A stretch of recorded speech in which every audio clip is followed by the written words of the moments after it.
Welcome to another episode of Sister Saga. In this episode, we are talking about how to play the perfect courtier. So let's go through the judgment. The perfect courtier thrives in a world where everything revolves around power and political dexterity. He has mastered the art of indirection. He flatters, yields to superiors, and asserts power over others in the most oblique and graceful manner. Learn and apply the laws of courtship, and there will be no limit on how far you can rise in the court. So first of all, let's discuss a little bit what are the required skills for a great courtier. And the first one, as no surprise to anybody, is the science of manipulating people. So you need to be really confident and understanding other people's emotions and try to see how you can use it for your own benefit. And apart from that, it's also how you can master the word, right? So you have to say or be able to say as few words as possible, but very specific, and to make sure it has the effect that you want on people. The last one is that they are magnets of pleasure.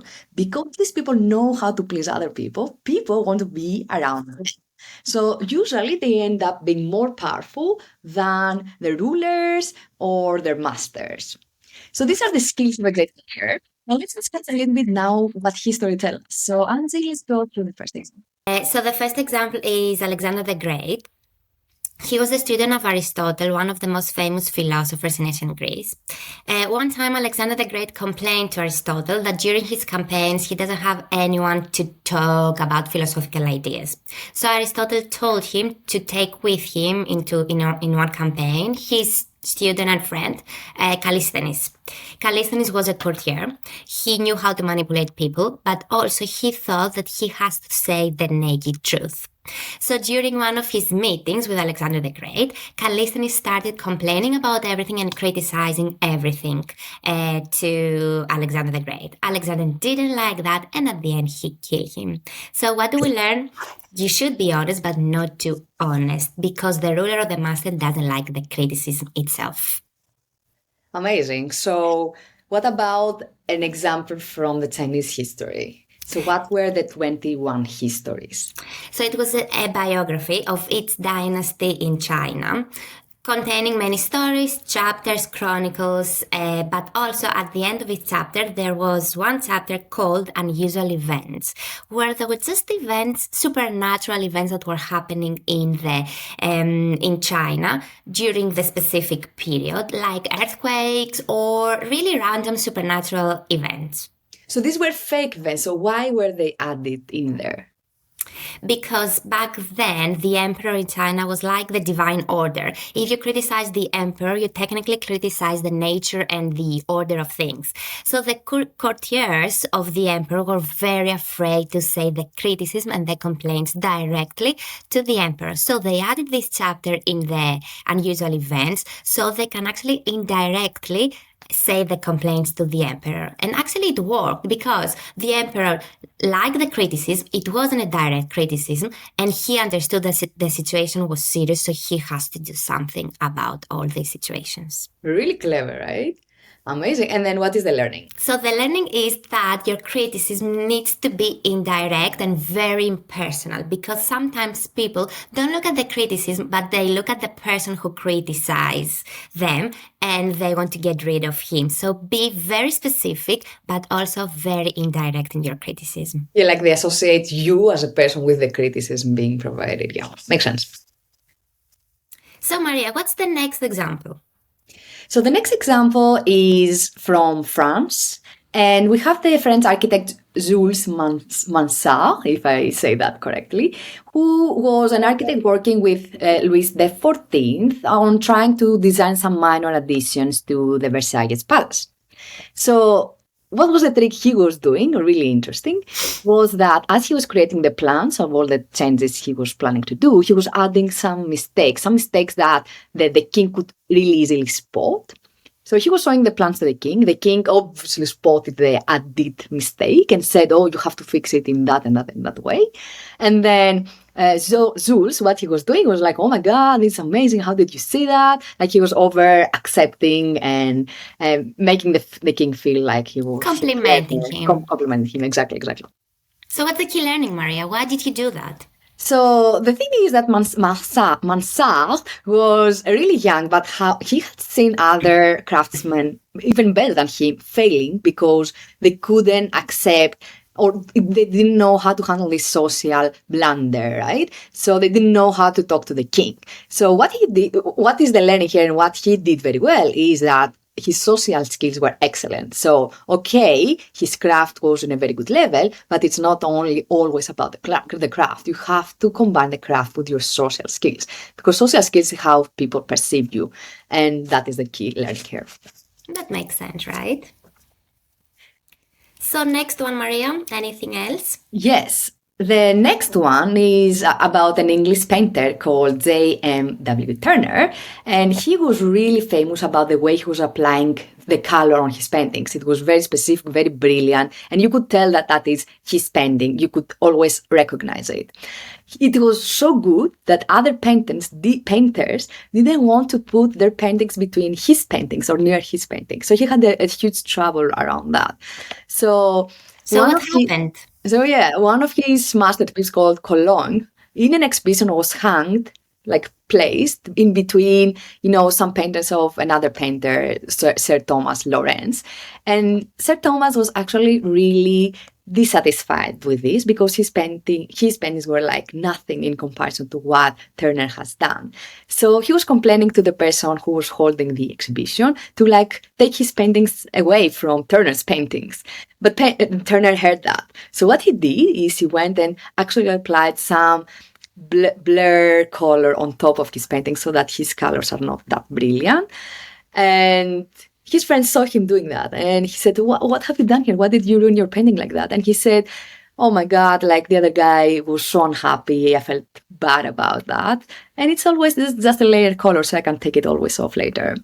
So what's the key learning, Maria? Yes. Why did he do that? He did that because he knew that it's not only about making your masters happy. It's also about the people who are around you, like your peers, because your peers may create a lot of issues to you. So always be very polite, very acknowledge the people around you, accept their own perspective and where they are coming from and their feelings. So I believe the key skill that Turner had was empathy and understanding other people's emotions. And he played that card very well. You always need allies. Yes. So let's summarize a little the learnings and the skills of a great courtier. So the first law of court politics, let's say, it's avoid ostentation, meaning don't brag about yourself too much. You don't want people to notice your work, what you have done. Try to be very honest but very calm and don't brag about what you have done and what you have achieved. The second one is practice nonchalance, meaning just seem that you are not working too hard, that everything that you're doing is effortless, that you don't put too much effort on anything, and whatever you do is because you work hard, but it came effortless at the same time. So the thing here is if you have a couple of tasks to finish in a week, don't ever say to your manager, oh my God, I struggled too much, I'm burned out, I am done, I have overworked. If this is what you have to deliver it and say, I'm okay, it's done, end of story. Don't overemphasize how much effort you put, because then it sounds like you don't have the skills required to deliver the work needed on time. Yeah, because people want colleagues that get the work done without complaining. So just do what you need to do without complaining about everything. Maria, what's next? The next one is alter your style and language according to the person you are dealing with. This is really interesting because sometimes we think that, our style has to be the same. We don't take into account how different people are. And we keep the same style and we apply it to all the people, hoping that this is going to work to everybody. But that is really wrong because the style has to match to the other people's character, status. In a different way, you speak to a very senior person versus to your peers, right? So Never assume your criteria of behavior and judgment are universal. And don't think that this is like an acting, like I'm acting and I don't like acting to people, I want to be myself. Use this acting as a tool, as a skill that you can apply to different people, different personas, different scenarios. Perfect. And the next one is be self-observant. You need to actually self-reflect. It's not only about the criticism that other people give you and the feedback that other people give you, but you need to accept the feedback, and you always need to look at yourself at the mirror, identify your mistake, identify your faults, and work towards dealing with them. So be self-confident, but be self-observant as well.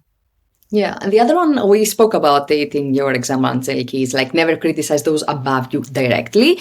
The criticism is always needed, or most of the times needed. Just you have to be careful and cautious on how do you deliver this criticism, and this has to be indirect and as polite as possible. And another one that is really interesting is do not be the court cynic. This means that when other people present their work, admire their effort and their work that they delivered. So express modest admiration for other people's achievements, and that skill of honestly and with pleasure admire and acknowledge other people's work is something that is really like people dying to see that, right? So by admiring other people, actually we bring admiration back to you, because it seems that you acknowledge other people's hard work, you are confident in yourself, and you give all the credits and the admiration to other people too. The next one is master your emotions. Maria, we have done another video about that. But you need to be able to identify what you feel and master your emotions. If you feel very angry or frustrated, try to hide it and change your emotions according to where you are and the situation you are in. Amazing. And the last one, so that we close the video, is be a source of pleasure. That is an interesting one, because we've done again another video like this about avoid the unhappy and unlucky. You know, when you see this negative energy, you never want to be around this negative energy. You always seeking people who are happy, positive, and see the world from a very light and delight manner aspect. So make yourself the flame, like make yourself the person who everyone wants to be around, and not be like complaining and moaning all the time.